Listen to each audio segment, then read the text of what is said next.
안녕하세요. 개미들의 큐 김보람입니다. 지난 거래일 1950을 돌파했던 코스피는 오늘 다시 숨고르기에 들어갔습니다.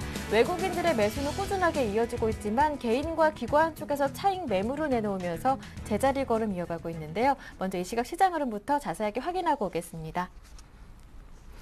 소폭 올라 출발한 이후 1959포인트 찍고 약보합권에서 제자리 걸음입니다. 장중에는 1947포인트로 잠깐 1950선을 이탈하기도 했는데요. 하지만 이내 1950까지 회복하면서 보합권 혼조 흐름 이어가고 있습니다. 외국인의 매수가 꾸준하게 이어지고 있고 현재 프로그램 통해서도 2,200억 원 정도, 외국인의 매수 물량이 2,500억 원 정도 유입되고 있는데요. 하지만 개인의 차익 매물이 1,500억 원 정도, 그리고 기관 쪽에서도 900억 원 정도 팔면서 보합권에서 움직이고 있습니다. 코스피가 이렇게 속도 조절 국면에 진입하면서 통신, 전기, 가스 등 경기 방어주들이 상대적으로 선방하고 있는데요. 현재 지수는 어제 전거래일보다 1포인트 내린 1955포인트 가리키고 있습니다. 이어서 코스닥도 확인합니다. 나흘째 완만한 상승 흐름을 이어가고 있습니다. 장 초반 수급 내용은 엇갈리게 진행되고 있는데요. 외국인과 기관 쪽에서 다시 매수로 전환했습니다. 현재 90억 원 정도 외국인 쪽에서 사주고 있고요. 기관 쪽에서는 70억 원 정도 매수하고 있습니다. 하지만 개인이 하루 만에 다시 매도로 전환하면서 현재 130억 원 정도 팔고 있습니다. 지수는 전거래일보다 3포인트 올랐고요. 현재 483포인트에서 거래되고 있습니다. 이어서 외환시장으로 넘어갑니다. 원달러 환율도 하루 만에 다시 오르고 있습니다. 미국의 추가 부양 기대감이 약화되면서 달러화가 강세를 보이는 것으로 풀이되는데요. 다만 국내 주식시장의 외국인들의 매수가 이어지면서 상승세도 제한되는 모습입니다. 현재 1130원대 초반에서 움직이고 있는데요. 전거래일보다 4원 올랐고요. 1133원 60전에서 거래되고 있습니다.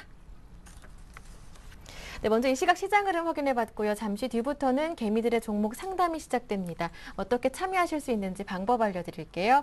무료 문자 번호 013-3366-0110번 열려 있습니다. 이 번호로 지금 바로 매수하신 종목명, 가격, 비중까지 적어서 보내주시면 되고요. 한 종목만 고민이 아니신 분들은 전문가와 직접 통화도 가능합니다. 전화번호 02-3153-2613번으로 함께 참여 신청 가능합니다. 여러분의 많은 참여 기다리는 동안에요. 먼저 구체적으로 시장 분석해보고 시장 대응 전략까지 꼼꼼하게 챙겨보고 오겠습니다. 오늘은 우리투자증권 강남 대로지점 길계선 부장님 연결돼 있습니다. 부장님 안녕하세요. 네, 안녕하십니까. 네, 외국인들의 매수는 꾸준하게 이어지고 있지만 최근 이렇게 오늘도 마찬가지고 개인들의 차익 실현 매물이 나오면서 마음껏 오르지도 못하고 있습니다. 최근 수급 동향 자세한 분석 부탁드릴게요. 네, 오늘 첫 번째 이슈로 증시 수급 주체별 관점을 좀 분석하고자 합니다. 외국인과 개인, 기관의 최근 수급 상황을 보면 차별화된 대비가 크게 눈에 띄고 있는데요. 외국인의 수급은 그동안 기대감이라는 유동성 주입에 의한 희망이 투기적인 배팅으로 이어지고 있다는 얘기를 들어왔습니다. 그렇다면 과연 최근에 개인과 기관은 왜 외국인과 같은 컨센서스를 갖지 못하고 있는 것일까를 생각해 봐야 되는데요. 개인은 먼저 항상 지수 고점에 물려오면서 지난 10년간 항상 당해왔다는 그런 어떤 위축감이 굉장히 큽니다. 따라서 이제는 무리한 배팅이나 투기적인 매매를 자제하려는 경향이 크고요. 따라서 대부분 개인들은 리먼 사태 이후로 크게 당했다가 다시 대세 상승 시기를 3년 정도 겪으면서 상당방 손해를 복구하고 30% 전후의 수익률이 발생했었습니다. 하지만 작년 8월 이후에 불거진 유로 재정위기 사태로 말미암아서 다시금 수익률이 마이너스 된 상황이기 때문에 이미 지수가 1950을 넘어선 상황에서 추가 수익을 내는 것보다는 복구된 자금이라도 지키고자 하는 그러한 욕구가 강한 상황이라고 분석하시면 되겠고요. 기관의 경우에는 기관은 개인들의 투자 심리적 요인보다는 현실적인 성향이 강하다고 보셔야 됩니다. 실제로 정책 기대감과 펀더멘탈이라는 두 가지 관점에서 볼 때 향후 글로벌 증시가 추가 상승을 위해서는 무엇보다도 펀더멘탈에 대한 모멘텀이 중요 포인트가 될 수밖에 없다고 가정하고 있는 것으로 분석이 되고 있습니다. 최근 반등에 따른 부담과 매물 압력이 커질 수 있는 시점에서 막연한 정책 기대감이 과연 현실화될지를 지켜보자는 의지가 강하기 때문에 기관은 지금 금리가 하락 추세이고 물가 불안율이 상존한 상황에서는 경기를 극복할 만한 펀더멘탈 요소가 실물 시장에서 나타나는 것을 확인하고 액션을 취하겠다는 그러한 의지 표현에서 최근까지 순매수의 동참을 아주 비협조적으로 하고 있는 것으로 분석이 되고 있습니다. 시장 이슈는 중국 증시의 재하락을 눈여겨보셔야 될 것 같습니다. 글로벌 증시를 보시면 대부분의 증권시장이 8월 달에는 반등에 성공을 하였고 기술적으로는 안정적인 우상향 추세를 그려내고 있습니다. 그런데 유독 증시는 8월 10일 이후에 연속적으로 장대 음봉을 그리면서 다시 전 저점을 향해 추가 하락을 이어가고 있습니다. 지난 상반기에 많은 분석 기관들에서 글로벌 시장의 구원투수는 중국과 이머징 마켓이라는 분석들이 상당히 이러한 내용 자체가 무색하게 되어지는 상황인데요. 금일 언론에 보도된 뉴스에 따르면 중국에 대한 대중국 외국인 투자가 7월달 FDI 규모가 연초 대비해서 마이너스 8.7% 감소됐다고 보도가 나오고 있습니다. 즉 외국인들도 대중국 투자를 줄이면서 캐시를 회수하고 있는 상황이기 때문에 지금 상황에 봤을 때는 중국 상해 종합 주가 지수가 전 저점인 2100.25포인트가 혹시 깨지진 않을지 예의주시해야 되는 상황을 유념하셔야 되겠습니다. 마지막 세 번째 증시의 주변주 동향을 좀 점검을 해주고 싶은데요. 시장이 일정 부분 상승한 상황이기 때문에 시가총액 대형주보다는 주변들에 대한 관심이 필요한 시점이라는 얘기를 드렸습니다. 금일 같은 경우에도 한국가스공사라든지 KT, 제일기업 효성, LG U+, 대상이라든지 NC소프트 이러한 시가총액 초대형주가 아니라 방어주들이거나 또는 그동안 많이 빠져 있었던 그 하락에 심했던 루저 종목들이 강한 상승을 보여주고 있습니다. 즉 시가총액 상위주보다는 주변주들의 움직임이 훨씬 더 활발하다는 모습인데요. 외국인들의 입장에서는 이 정도 상승을 만들어줬기 때문에 기관이나 개인들이 좀 달려들어서 기존의 시가총액 대형주를 띄워줘야 할 텐데 지금 개인이나 기관은 순매수로 상승에 배팅할 의사가 없는 상황이기 때문에 따라서 잠시 관망할 수밖에 없습니다. 따라서 주변주들의 상황이 계속적으로 좀 이어질 것 같고요. 이러한 상황이 8월 말까지는 유지될 가능성이 높다고 보고 있고 또 그럴 가능성이 좀 더 짙어지는지는 계속 추이를 관찰해 볼 필요가 있다고 평가를 합니다. 최근 모멘텀 공방 속에 경제 지표의 눈길이 끌어가고 있는데요. 그렇다면 오늘 내일 발표되는 경제 지표, 미국의 경제 지표 어떤 것들이 있는지 자세한 설명 부탁드립니다.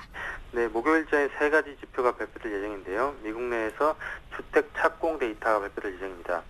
신규 주택 착공은 76만 건에서 이번 데이터는 75만 건으로 컨센서스 예상이 되어 있고요. 주택 허가 건수는 75만 5천 건에서 76만 6천 건으로 증가가 예상이 되고 있습니다. 그리고 신규 실업수당 신청과 관련해서는 지난 데이터 36만 1천 건에서 이번 데이터는 36만 5천 건으로 4천 건 정도가 증가될 것으로 예상이 되고 있고요.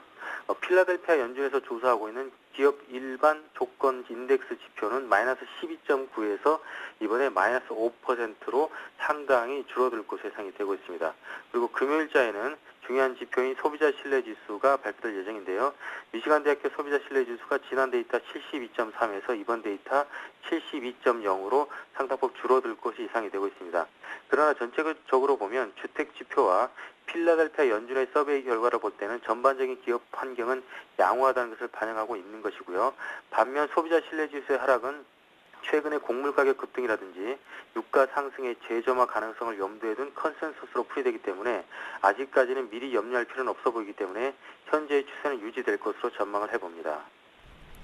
네, 끝으로 오늘장 대응 전략과 함께 관심 종목도 들어보겠습니다.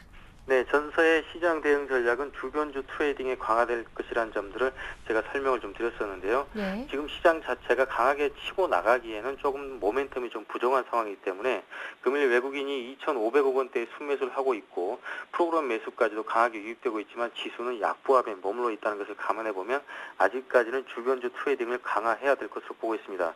최근 양적 완화의 가능성에 대한 기대감에 대한 투기적인 배팅이 외국인으로부터 유발이 돼 있는 상황이기 때문에 만약에 양적 완화가 현실화된다고 판단하면 금 가격의 상승을 미리 예단해 볼 수 있는 그런 상황입니다.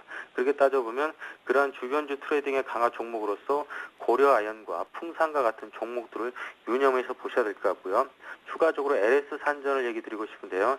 LS 산전 같은 경우에 스마트 그리드의 최첨단에 있는 핵심 종목이기 때문에 최근 여름철 전력납 부족이라든지 대규모 홍수라든지 또 미국 지역의 가뭄 여러 가지로 봤을 때는 에너지 위기로 인한 어떤 식량 가격과의 연동성들이 여러 가지 결부되어 있는 것들이 최근 시장 상황에 결부시켜보면 지금 LS 산전이 추가적으로 매물대를 돌파하고 추가 상승이 여러 개 많이 보임으로써 주변주 트레이딩 종목으로 권유드리겠습니다.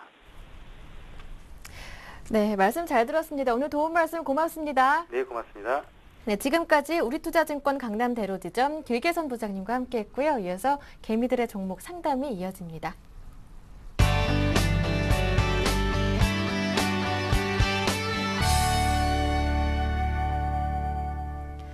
네, 어제는 광복절로 휴일이었고요. 오늘 월요일 같지만 즐거운 목요일입니다. 개미들의 종목 상담 힘차게 출발하는데요. 오늘 두 분의 전문가를 모셨습니다. 네, 오늘의 인포트 투자자문 정동욱 전문가, YG인베스트 심기원 대표 두 분과 함께합니다. 안녕하세요. 네, 안녕하세요. 안녕하십니까. 네, 오늘 두 분의 전문가와 함께 친절하고 또 자세하게 상담해 드리는데요. 어떻게 참여하실 수 있는지 한 번 더 알려드립니다. 무료 문자 번호 013-3366-0110번 열려 있습니다. 지금 바로 저희에게 매수하신 종목명, 매수하신 가격, 비중까지 적어서 보내주시면 되고요. 한 종목만 고민이 아니신 분들은 전반적인 포트폴리오 점검 또한 가능합니다. 전화번호 열려 있는데요. 02-3153-2613번으로 전문가와 직접 대화도 가능합니다. 자, 그럼 오늘 첫 번째 상담은요. 전화 주신 분부터 바로 만나보겠습니다. 안녕하세요. 네, 안녕하세요. 네, 반갑습니다. 시청자님. 네, 네, 어떤 종목 궁금하신가요? 아시아나랑 네. 동국제강요. 아시아나항공과 동국제강 두 종목 먼저 아시아나항공부터 매수하신 네. 가격 비중 여쭤볼게요. 매수 가격은 7,500원이고요. 네. 비중은 20%예요. 비중은 20%시고 지금 매수하신 가격대 부근에 있는데 사신 지는 얼마 안 되셨나 봐요. 조금 됐는데 네. 등락이 좀 그래서 네, 알겠습니다. 네, 또 다른 종목이 동국제강이라고 하셨는데요. 네. 이 종목은 매수하신 가격 어떠신가요? 16,900원이 이것도 20%예요. 16,900원에 비중이 20%. 두 종목 네. 저에게 말씀해 주셨는데요. 아시아나항공은 7,500원 비중이 20%, 동국제강은 16,900원에 같은 비중이네요. 비중 네네. 20%로 담고 계십니다. 이 두 종목은 옆에 계신 정동홍 전문가님과 함께 하겠습니다. 네, 고맙습니다. 예, 안녕하세요. 네, 안녕하세요. 뭐 아시아나항공은 약간 손실 중이시고 뭐 동국제강은 뭐 지금 뭐 사신 가격인데 네. 우선 아시아나항공 먼저 말씀드리겠습니다. 아시아나항공은 먼저 결론 먼저 말씀해 드리면은 9월이나 10월까지는 가져가 보자 이렇게 말씀드리고 싶습니다.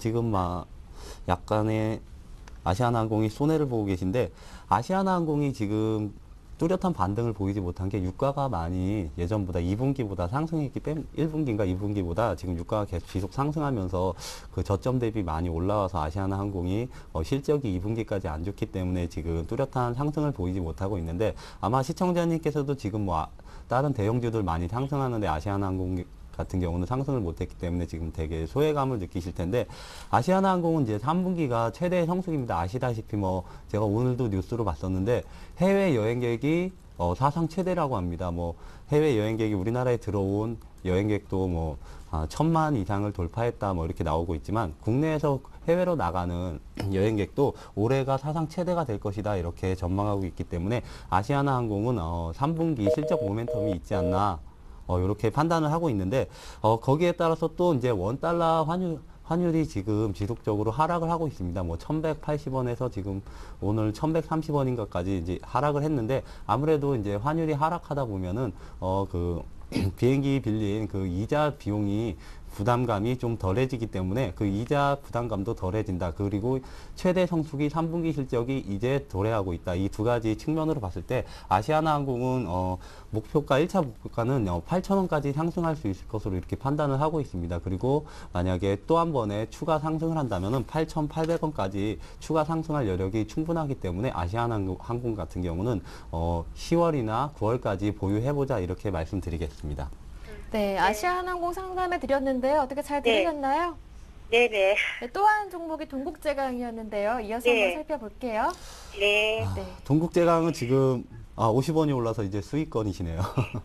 수익권이신데 동국제강 같은 경우는 아무래도 중국 경기 하락으로 철강 가격이 많이 하락하면서 실적이 뭐 지금 잠깐 실적을 살펴보겠는데 동국제강 같은 경우는 실적이 좋을 때는 뭐 순이익이 뭐 1,500억까지 갔다가 지금 작년 3분기부터 계속 마이너스 실적을 기록하고 있습니다.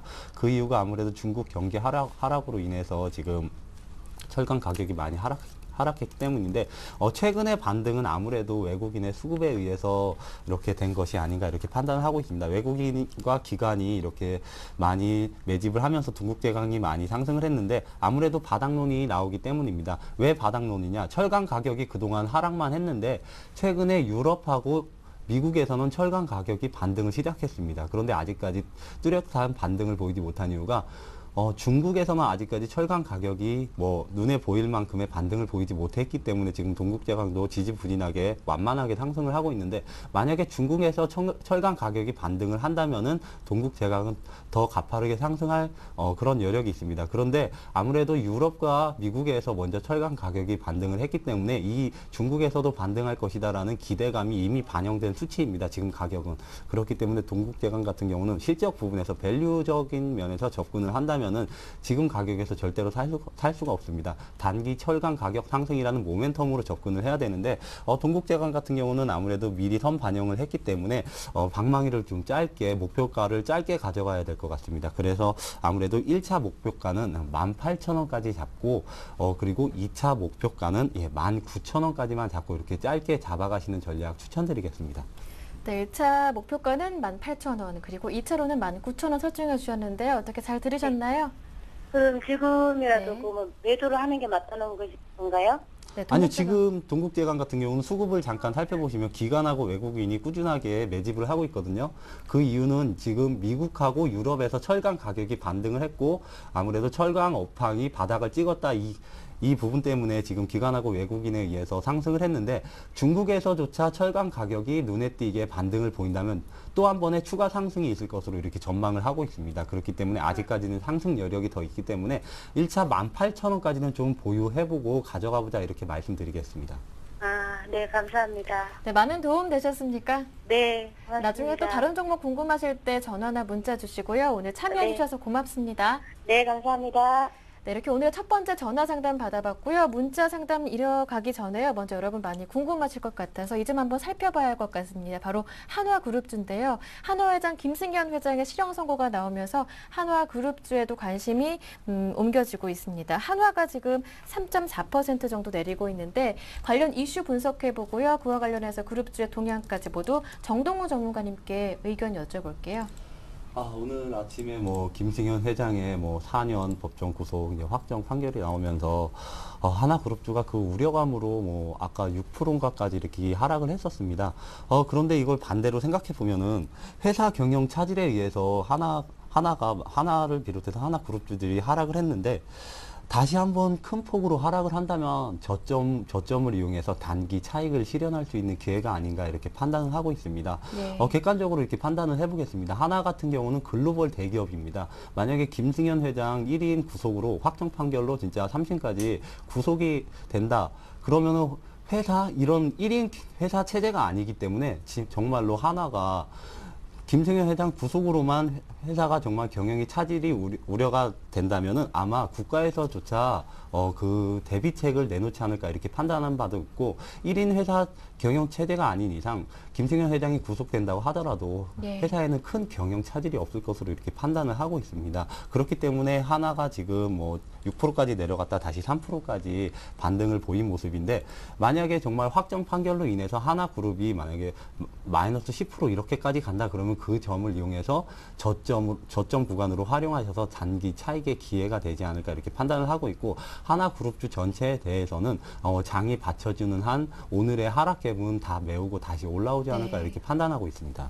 네, 큰 영향은 없을 것이다. 오히려 많이 내리면 매수의 기회로 삼아보자라는 말씀 들어봤는데, 이렇게 한화 김승현 회장의 실형 선고로 SK 최태원 회장에게도 눈길이 가거든요. SK그룹주도 한번 살펴볼게요. 어떻습니까? 네, 오늘 SK 같은 경우는 전반적으로는 네. 크게 지금 영향을 받지 않고 있는 상황이고, 오히려 시장 대비해서도 강세 흐름을 보이고 있습니다. SK그룹주 관련주들의 흐름 보신다고 한다면 현재 SK가 1.5%대 상승 흐름을 현재 보이면서 전반적으로 그러한 불안감과는 좀 다른 양상 보이고 있고, 대표 종목이라고 할 수 있는 SK이노베이션 역시나 현재 0.5%대 상승 흐름 보이고 있다는 거, 하나 관련된 그룹 리스크가 전체적으로 지금 SK까지는 전이가 되고 있지 않다라고 정리해 드릴 수가 있겠고, 전반적으로 지금 많은 그런 부분에 있어서 우려감보다는 오히려 만약에 하락 시 매수 관점 대응 전략에 대한 강한 계속적인 의견들이 나오고 있습니다. 따라서 관련주들 아직까지는 지금 시점 불확실성했다는 우려감으로 하락보다는 전체적으로 매수 심리가 펀더멘탈과 좀 움직이고 있는 것이 사실이기 때문에 아직까지는 크게 걱정하시는 전략보다는 우선은 좀 지켜보시는 전략 필요하지 않을까라고 정리해 드릴 수가 있겠습니다. 네, 알겠습니다. SK그룹주까지 모두 살펴봤습니다. 이어서 문자로 들어온 종목들 한번 살펴봐 드릴게요. 첫 번째로 들어온 종목은 3532번님의 종목입니다. 후덥지근하니 건강 유의하시고요. 이렇게 보내주셨는데요. 비가 한 차례 내리면서 오늘 좀 날씨가 풀리나 싶었지만 그래도 아직 덥더라고요. 여러분 건강 조심하시기 바랍니다. 종목은 삼성정밀화학을 보내주셨습니다. 매수하신 가격은 62,400원이고요. 비중이 10% 진단 부탁합니다 하시는데요. 이 종목은 정동호 전문가님 부탁드릴게요. 요즘에 참 삼성 예. 관련주들이 많은 상승했는데 삼성정밀화학은 한 2분기까지는 상승을 하다가 지금 재차 한번 쉬어가는 모습을 보여주고 있습니다. 제가 오늘은 삼성정밀화학 이제 개별 펀더멘탈보다는 좀 대외적인 면을 말씀을 드리려고 하는데, 이런 대형주들은 어차피 외국인의 수급에 의해서 최근에 상승하는 장입니다. 그렇기 때문에 이 부분에 맞춰서 외국인이 추가적으로 우리나라에 자금을 더 투입할 것인가, 이 부분에 초점을 맞춰야 될 것 같습니다. 지금 QE3 양적 완화가 실행된다면 다시 한번 대형주 랠리가 올 수 있겠지만, 만약에 오지 않는다고 하더라도 저는 11월 6일인가 11월에 있는 미국 대선에 맞춰서 아무래도 미국의 경제 지표들이 더 호조를 보이면서 다우지수도 상승하면서 우리나라 지수도 2,000포인트 이상은 가지 않을까 이렇게 판단을 하고 있습니다. 그렇기 때문에 미국 경제 지표나 아니면 다우지수가 지속적으로 상승한다면은 우리나라에도 계속 프로그램으로 단기 조정은 줄 수 있겠지만 장기적으로 봤을 때는 프로그램으로 외국인이 지속적으로 매수가 들어올 가능성이 높다고 이렇게 판단을 하고 있습니다. 그러한 관점에서 삼성정밀화학은 지금 매수하신 가격이 62,400원이신데 지금 현재가 부근인데, 삼성정밀화학은 외국인의 매수급이 좀 더 들어올 가능성이 있다는 가정하에 65,000원이 아닌 7만원 초반까지, 그러니까 69,000원에서 7만원 초반까지 상승할 여력이 있다 이렇게 판단을 하고 있습니다. 그 이유는 최근에 동반 상승을 못했고 지금 쉬어가고 있는 부분 때문에 후발주자로 상승을 하고, 그리고 미국 그 대선 이슈에 맞춰서 추가 상승이 가능하다는 가정하에 지금 7만원까지 보고 가는 전략 추천드리겠습니다. 네, 삼성정밀화학 7만 원까지라면 올 연말까지 계속 들고 가야겠다. 예, 아무래도 대선이 11월까지니까, 11월 6일이니까 10월 말까지는 좀 대세적으로 상승하지 않을까 이렇게 판단을 하고 있는데, 만약에 11월 초까지 7만 원 부근까지 가지 못한다면 그때 가서 6만 원 후반이더라도 그때 가서 수익을 실현하는 전략을 추천드리겠습니다. 네, 삼성정밀화학 10월 정도까지 끌고 가는 전략 세워주셨고요. 이어서 다음 종목은 현대건설 그리고 GS 두 종목을 보내주신 4791번님이십니다. 현대건설은 69,500원에 매수하셨고 비중이 20%라고 하셨고요. GS는 71,700원에 매수하셨고 비중이 40%. 향후 전망 목표가 궁금하다고 하트도 3개나 보내주셨어요. 네, 우선 두 종목 다 약간 네. 손실 중이신데, 먼저 현대건설 말씀드리면, 사실 현대건설 같은 경우에는 호재와 악재 현재 공존하고 있다. 호재성 재료 같은 경우에는 정부에서 계속적으로 이 건설 경기 활성화를 위한 여러 가지 좀 금융 대책이라든가 여러 가지 좀 지원안들이 나오고 있기 때문에 투자 심리가 조금은 개선되고 있는 측면이 한 측면이고, 또 한 가지는 역시나 규제 리스크, 4대강 관련된 단합이라든가 이 과징금에 대한 우려감이 나오고 있기 때문에 호재성 재료와 악재성 재료가 공존하고 있는 가운데서 현재 투자 전략을 짜야 된다고 말씀을 드리는데, 결론적으로 좀 말씀드리면은 어느 정도 반등 강도는 나올 수는 있겠지만 그 반등 강도가 대자 상승을 이루기에는 조금은 리스크가 있다. 따라서 어느 정도 반등이 왔을 때는 좀 매도하시는 의견 드리는데, 사실 현대건설 같은 경우에는 87,000원대에서 현재 계속적인 내리막길을 걷고 있습니다. 물론 차트 흐름 보신다라고 한다면은 조금 이제는 내리막길 속에서 조금 우상향에 대한 어느 정도 저항 라인을 뚫고 올라가는 것이 아니냐라고 생각하실 수는 있겠지만은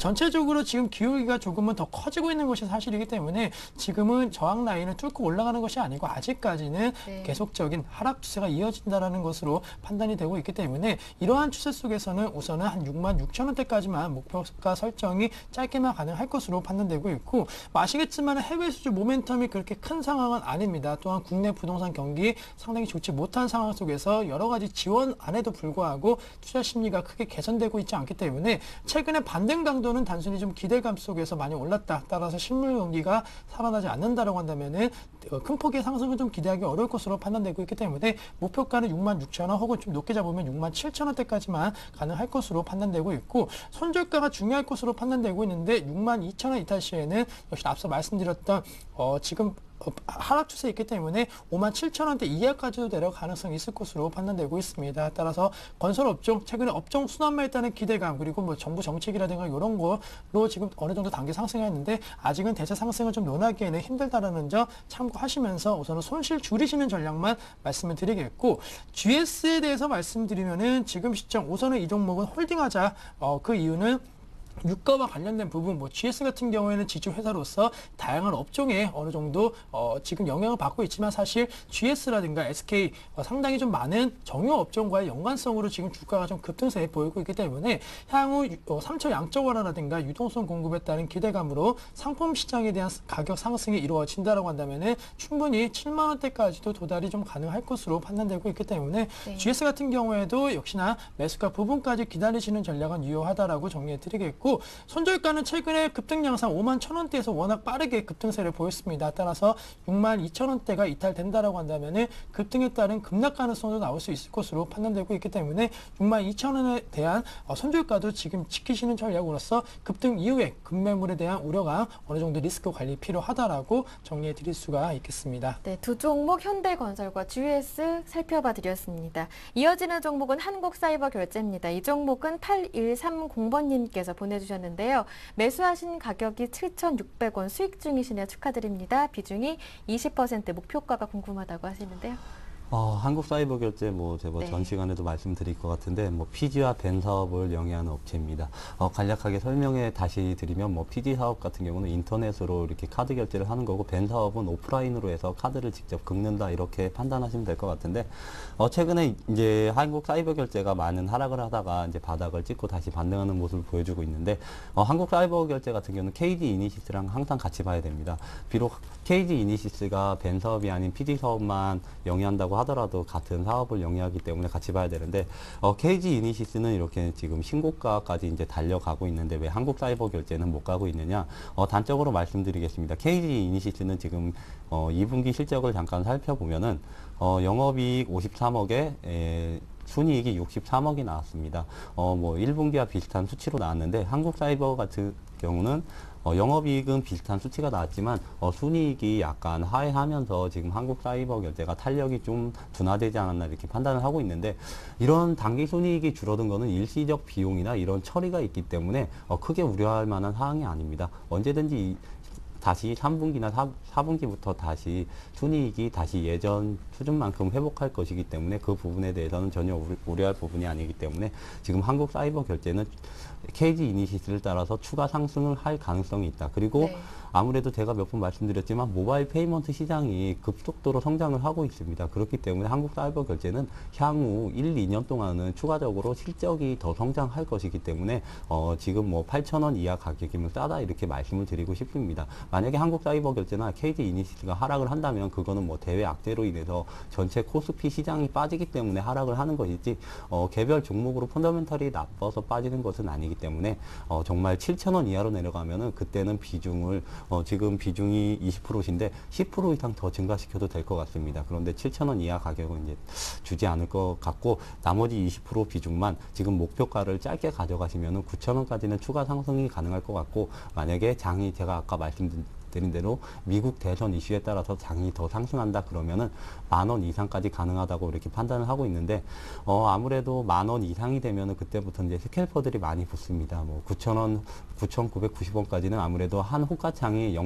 10원 단위다 보니까 아무래도 상승률 하락률이 0.12% 수준인데 10,000원 이상이 되는 순간 50원 단위로 거래되기 때문에 그때부터는 호가창 단위가 0.5%로 바뀝니다. 10,000원 이상이 되면은 아무래도 스캘퍼들이 많이 붙기 때문에 10,000원까지만 2차적으로 보는 전략 추천드리겠습니다. 네. 한국사이버결제까지 상담해 드렸고요. 이렇게 상담받으실 수 있는 방법 한 번 더 알려드릴게요. 저희 무료 문자 번호 활짝 열어두고 있습니다. 아직 늦지 않으셨으니까요. 매수하신 종목명 그리고 가격 비중까지 이런 점이 궁금하다고 자세히 문자 보내주시면 더욱 정확한 상담을 받아보실 수 있습니다. 지금 바로 전화 주시고요. 그리고 전문가와 직접 통화를 원하시는 분들은 전화번호 02-3153-2613번으로 함께 참여하실 수 있습니다.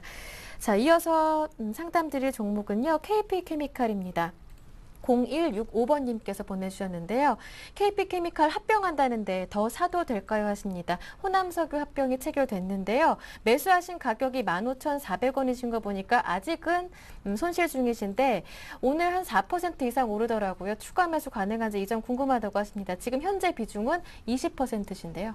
네, 우선 뭐 결론적으로는 지금 추가 매수보다는 그냥 갖고 계신 물량 긁고 가자라고 정리해 드릴 수가 있는 게 뭐 오늘 장에서는 4.1%대 급등세 보이고 있습니다. 호남석유와의 합병 이후에 시너지 효과 기대감이 크다라는 그런 분석들이 나오면서 주가 급등하고 있고 역시나 매수 거래량도 어느 정도 터지고 있는 모습 보이고 있는데 일각에서는 약간은 좀 이미 시장에서 어느 정도 선 반영되었다. 이미 KP케미칼과 호남석유 합병 이슈는 뭐 오늘부터 시작된 것이 아니고 이미 여러 전부터 나왔던 이슈이고 실질적인 측면에 있어서도 이러한 부분은 어느 정도 반영을 해놨기 때문에 크게 지금 시점보다 단기적인 이슈로 인해서 급등 양상 보이기는 약간은 좀 힘들 것으로 판단되고 있고 네. 시너지 효과에 대해서는 시장에서는 모두 긍정적으로 좀 바라보고 있기 때문에 그 점에 있어서 단기적으로 우선 오를 가능성은 있겠지만은 중장기적으로 무조건적인 지금 상승 흐름이 이어지기는 약간은 좀 힘들 것으로 판단되고 있습니다. 따라서 비중 늘리시는 전략은 약간의 리스크가 있다라는 점 말씀드리겠고 네. 그렇다라고 하더라도 지금 시점 여태까지 들고 계신 물량에 대해서는 한번 홀딩하자라고 말씀드리는 이유는 앞서 말씀드렸던 대로 시너지 효과 기대감 및 그리고 워낙 호남석유와의 지금 시점 기대감이 컸던 만큼 차익 매물도 나올 수는 있겠지만은 확실하게 이제 확정된 이후에 오히려 더 견조한 흐름을 좀 보일 가능성. 따라서 지금 시점 같은 경우는 사실 예측이 어려운 것이 사실이기 때문에 우선은 지금 갖고 계신 물량에 대해서는 홀딩 그리고 추가 매수는 약간은 부담스럽다라고 말씀드리면서 지금 갖고 계신 물량에 대해서는 목표가 설정해드리면은 매수가 부분 이상인 16,000원대까지는 가능할 것으로 판단되고 있습니다. 그 이후 장기 하락 추세 속에서 지금 현재 진행되고 있지만은 화학업종의 전반적인 투자 심리가 좀 살아나고 있다는 측면과 앞서 말씀드린 시너지 효과 기대감으로 16,000원대까지 주가 상승은 가능할 것으로 판단되고 있기 때문에 매수가 대비 어느 정도 소폭의 이익은 가능하다. 하지만은 손절가에 대해서도 무조건 생각하셔야 되는데 11,500원 이탈 시에는 역시나 하락 추세 속에서의 기대감이 오히려 좀 실망감으로 전환될 수 있다는 측면 말씀드리면서 이 종목으로는 우선은 하락보다는 상승 쪽에 무게 두시는 전략이 필요하지 않을까라고 정리해 드릴 수가 있겠습니다. 네, KP케미칼 추가 매수는 참으시고요. 16,000원 정도까지 홀딩해보자. 지금 비중 그대로 가져가 보자라는 말씀 드려봤습니다. 이어지는 종목은 할인입니다. 이 종목은 2194번님께서 보내주셨는데요. 할인 매수하신 가격이 4,375원이시래요. 비중은 29%신데 어떻게 하면 좋을까요? 할인 어떻게 전략을 세워보면 좋을지. 이 종목은 정동욱 전문가님과 함께 할게요. 하림 같은 경우는 최근에 많은 반등을 보였습니다. 그 이슈를 좀 살펴보니까 우선적으로 이제 투신과 그 연기금을 주축으로 하는 이 기관의 수급이 있었습니다. 근데 왜 이렇게 많이 샀느냐? 아무래도 하림 같은 경우는 이제 올림픽 특수감이 있었습니다. 새벽에 하다 보니까 아무래도 이제 닭고기를 많이 먹었기 때문에 하림에 대한 기대감이 있었는데, 근데 올림픽 특수감보다는 아무래도 최근에 폭염으로 인해서 곡물주가 많이 상승을 했는데, 또 한편으로는 폭염으로 인해서 많은 가축들이 폐사를 했다고 합니다. 그 부분 때문에 닭고기 가격이 정말 상승을 했습니다. 생닭 가격이 많은 상승을 했는데, 그 기대감이 반영되면서 지금 기관의 수급이 몰리지 않았나 이렇게 판단을 하고 있습니다. 지금 4,370원에 매수를 하셨는데 객관적으로 말씀드리면 정말 단기 급등을 했기 때문에 4,100원까지만 보시고 한번 끊어가는 전략을 추천드리겠습니다. 물론 5,000원까지 추가 상승한 여력은 충분히 있습니다. 네. 그렇지만 4,100원까지 가면 아무래도 기술적으로 좀 피로감이 있기 때문에 상승 피로감이 있기 때문에 한번 쉬어가면서 다시 3,000원 후반대에서 다시 잡는다면 추가적으로 5,000원까지 다시 갈 수 있지 않을까 이렇게 판단을 하고 있는데, 만약에 지금 2분기에 뭐 실적이 이제 흑자 전환을 했는데 3분기에 다시 흑자 전환을 3분기에도 이 2분기 실적을 이어갈 것으로 전망되지만 3분기에도 이어가고, 그리고 그때 시장이 살아있으면 충분히 5,000원까지 갈 것 같습니다. 그렇지만 4,100원에서 단기 급등을 했기 때문에 한번 끊어가고 다시 4,000원 미만으로 내려왔을 때 분할 매수로 접근하신 다음에 조정 시에 매수하신 다음에 5,000원 부근까지 가져가 보자, 이런 전략을 추천드리겠습니다. 네, 할인 5,000원까지 충분히 오를 수 있지만 일단 위험 관리를 위해서 4,100원 정도에 한번 정리를 하시고요. 4,000원 아래로 내려왔을 때 3,900원 정도에서 추가 매수하셔서 다시 재매수하셔서 5,000원까지 끌고 가보자라는 전략 세워주셨습니다. 자, 이어서 오늘의 두 번째 전화 상담 받아보겠습니다. 안녕하세요. 여보세요? 네, 연결됐습니다. 반갑습니다, 시청자님. 예, 네, 종목 얘기 바로 고맙습니다. 해볼게요. 어떤 종목 보유 중이신가요? 예, 예. 네, 어떤 종목 보유 중이신가요? 예, 노루펜트요. 노루페인트요. 매수하신 가격과 비중 여쭤볼게요. 5,150원. 5,150원의 비중은요? 예, 한 30%요. 30% 지금 조금 수익 중이세요. 노루페인트 상담해 드리겠고요. 다른 종목도 보유 중이신가요? S&T 중공업. S&T 중공업 매수하신 가격 비중 들어볼게요. 그거는 16,500원요. 12,500원에 매수하셨어요. 예, 예. 12,500원에 비중이 몇 %시라고요? 예. 비중, S&T 중공업 비중이요? 그거는 한 20%. 20%시고요. 이 종목도 수익 중이시네요. 두 종목 저희 살펴봐 드릴게요. 노루페인트와 S&T 중공업입니다. 노루페인트는 5,150원에 매수하셨고 비중이 30%시고요. 20% 비중으로 S&T 중공업도 갖고 계시는데 이 종목도 수익 중이세요. 12,500원에 매수하셨습니다. 이 두 종목은 옆에 계신 신기현 대표님과 함께 얘기 나눠보겠습니다. 네, 안녕하십니까. 네, 안녕하세요. 예, 안녕하세요. 네, 저는 노루페인트부터 먼저 말씀을 드리도록 하겠습니다. 노루페인트 예, 예. 사실 이 종목의 이제 펀더멘탈과는 약간 좀 다르게 그 예. 대선 관련 테마로 좀 그 묶여서 움직이고 있는 것은 혹시 알고 계신가요? 예, 예. 네, 우선 뭐 노르페인트 같은 경우에는 기업에 대한 그리고 업황에 대한 얘기보다는 그 부분에 대해서 먼저 말씀을 드려야 될 것 같은데요. 노르페인트 같은 경우는 아시겠지만 이제 안철수 원장 관련주로 조금 유명합니다. 아무래도 대학교라든가 이 학력과 관련된 부분에 있어서 동기, 동창, 뭐 동문이다 뭐 이런 얘기가 나오면서 전체적으로 좀 같은 테마주로 엮여 있는데요. 노르페인트 같은 경우 오늘장 현재 4.5%대 급등세 보이고 있습니다. 아무래도 예. 이 기업에 대한 펀더멘탈보다는 관련된 이슈 역시나 동반해서 상승하고 있는데 제 개인적으로는 지금 시점 뭐 선거 관련, 인물 관련 주지만은 그래도 노르페인트 이러한 흐름이라고 한다면은 조금 더 높은 가격대에서 파실 수 있지 않을까라고 생각이 들고 있는데요. 시청자님께서 최초에 이 종목을 매수를 하셔갖고 얼마에 팔면 좋겠다라고 생각을 하신 건가요? 한 6,000원요. 6,000원 정도요? 기간은 얼마나 잡으셨나요? 예? 기간. 그 얼마 정도의 매달 달 정도에 팔면 좋겠다. 한 달 정도요. 한 달이요?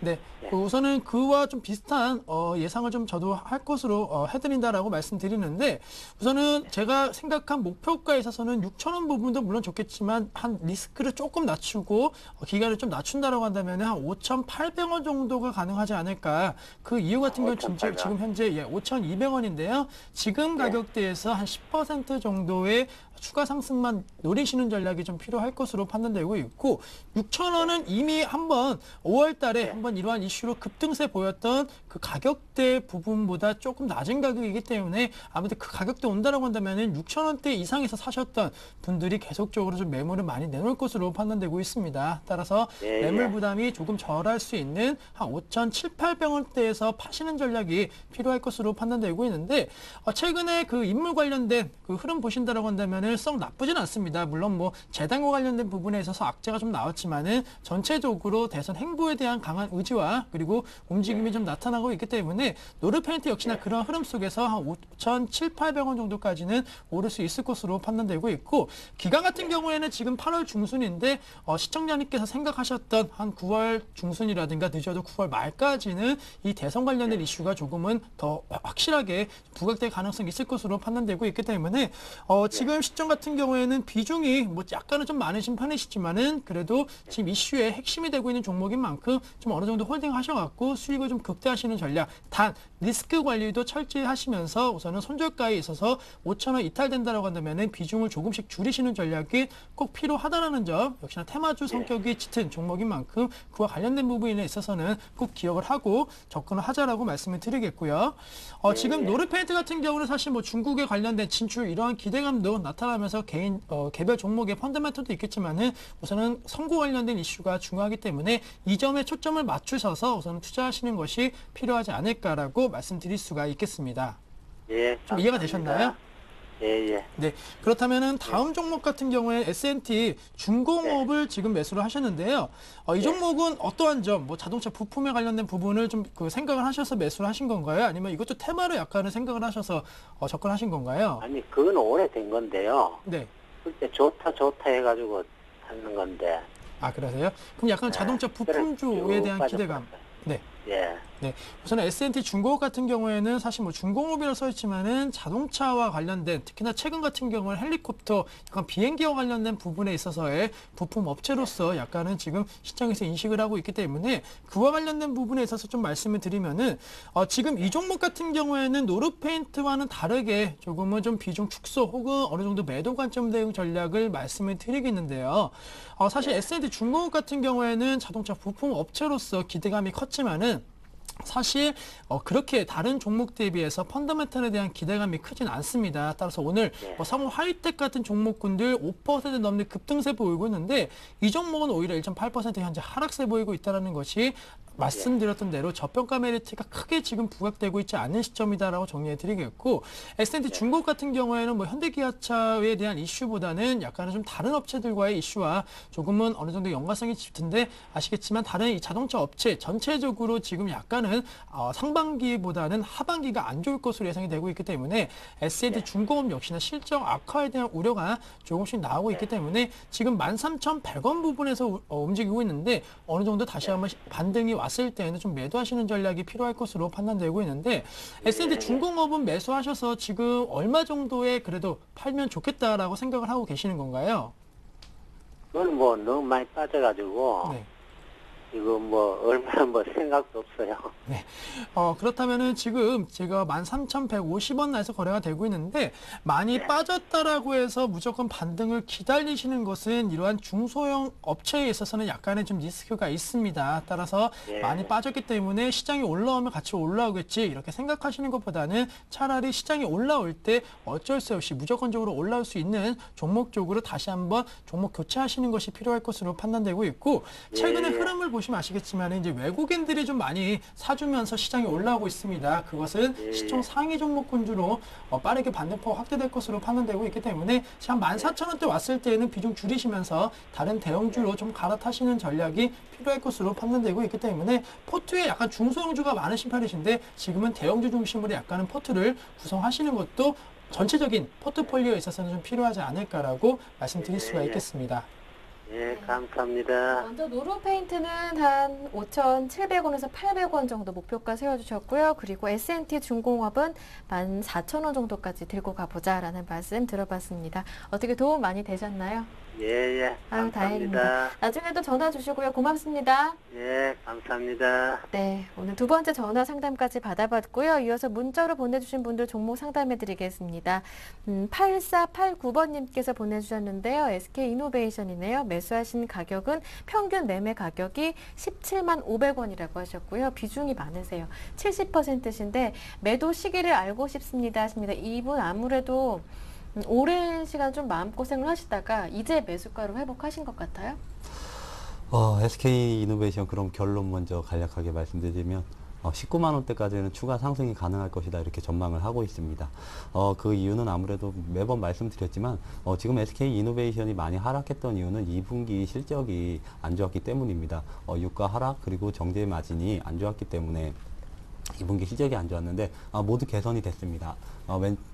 이 시간 초에 말씀드렸듯이 유가는 지속적으로 이제 상승을 하고 있으면서 이제 안정화되고 있고 그리고 정제 마진 또한 개선되고 있기 때문에 SK이노베이션은 그리고 3분기 성수기를 맞아서 실적이 다시 흑자 전환을 할 것으로 이렇게 전망이 되고 있습니다. 그런데 그 기대감은 이미 14만 원대에서 다 17만 원 가까이 상승하면서 다 반영된 모습입니다.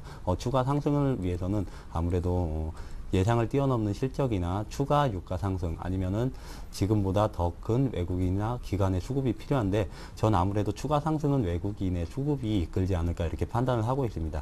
제가 이 시간을 통해서 몇 번을 말씀드렸는데 미국에 상장된 주식 중에 장이 급락할 때 반대로 상승한 종목들이 있다고 했습니다. 그 종목들의 하나가 머크사 그리고 또 하나가 AT&T 그리고 엑슨모빌이었는데 머크사는 제약주고 AT&T는 통신주입니다. 네. 그런데 최근에 외국인이 코스피를 통으로 시장 자체를 하면서 통신업종에 엄청난 자금을 쏟아부었습니다. 네. 지금 LG U+ 같은 경우는 외국인이 뭐 많게는 280만 주, 하루에 280만 주씩 들어오면서 정말 외국인이 다 올려놨는데 지금 LG U+를 보면 1차 저항 구간을 뚫고 다시 외국인의 수급에 의해서 2차 상승을 보이고 있습니다. 그리고 한미약품이나 종근당 같은 경우도 한미약품 같은 경우는 뭐 5만 원대에서 뭐 8만 7천 원까지 상승을 했는데 장이 안 좋을 때 미국에 상장된 머크사, 글로벌 제약사인 머크사가 굉장히 가파른 폭으로 상승을 했습니다.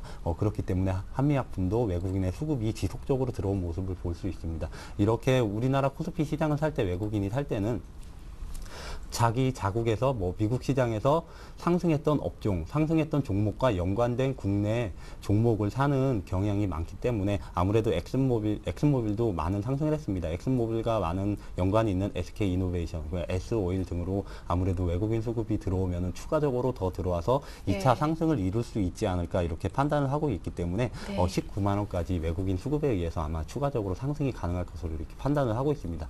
그렇기 때문에 지금 뭐 17만 원대에서 매수를 하셨으면 18만 원 중반에서는 비중이 너무 많기 때문에 네. 비중의 절반 정도는 차익을 실현하시고 나머지 절반만 19만 원까지 가져가시는 전략을 추천드리겠습니다.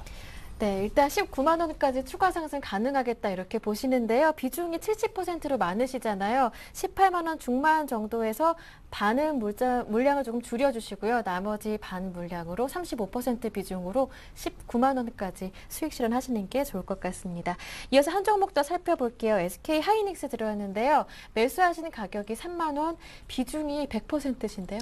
네, 우선은 뭐 지금 네. SK 하이닉스 좀 오래 기다리셨는데 조금 더 그래도 기다려보자. 비중 같은 경우에는 100%시지만은 뭐 지금 자르기는 약간 좀 아쉽다. 따라서 예. 지금의 2.8% 하락세, 뭐 기관의 매도세에 따른 하락세이지만은 뭐 전체적으로 2만 원대까지 만약에 내려올 수는 있겠지만은 그 이하로는 내려가지 않을 걸로 판단되고 있고 뭐 환율이라든가 이러한 부분에 좀 악재에 대한 우려감 나오고 있지만은 전체적으로 지금 SK 하이닉스 길게 봤을 때는 어느 정도 실적 회복기입니다. 따라서 지금 자르시는 전략보다는 우선 홀딩하자라고 정리해 드리겠고 지금 22,300원대에서 움직이고 있는데 아무래도 2만 원대에서 주가가 23,000원대까지 올라오는 모습 속에서 최근에 투신권을 중심으로 한 기관의 매도세 나오면서 이 종목에 대해서도 매도세 보이고 있지만은 뭐 이 종목 자체적인 매도세가 아니고 시장의 전체적인 기관의 매도세에 따른 매도세이기 때문에 우선은 큰 걱정보다는 지금 기대를 한번 해보시는 것도 필요할 것으로 판단되고 있고 뭐 업황이 안 좋다는 거 이미 알고 있습니다. 따라서 턴 어라운드에 따른 기대감 재차적으로 3분기에 기대감이 커질 것으로 판단되고 있기 때문에 우선은 홀딩하시고 1차적인 목표가는 한 26,000원대까지는 그대로 끌고 가시는 전략 말씀드리면서 SK 하이닉스 3만 원대 매수하셨다라고 한다면은 지금 매도보다는 우선은 손실 줄이시는 전략으로 어느 정도는 반등을 기다려보자라고 정리해드리겠습니다. 네, 마지막 SK 하이닉스까지 시간이 벌써 이렇게 됐습니다. 오늘 상담은 여기에서 마무리 질게요. 오늘은 심기환 대표, 정동웅 전문가 두 분과 함께했습니다. 고맙습니다. 감사합니다. 감사합니다. 네, 오늘 저희가 준비한 내용은 여기까지입니다. 저는 내일 오후 1시에 다시 올게요. 함께해 주신 여러분 고맙습니다.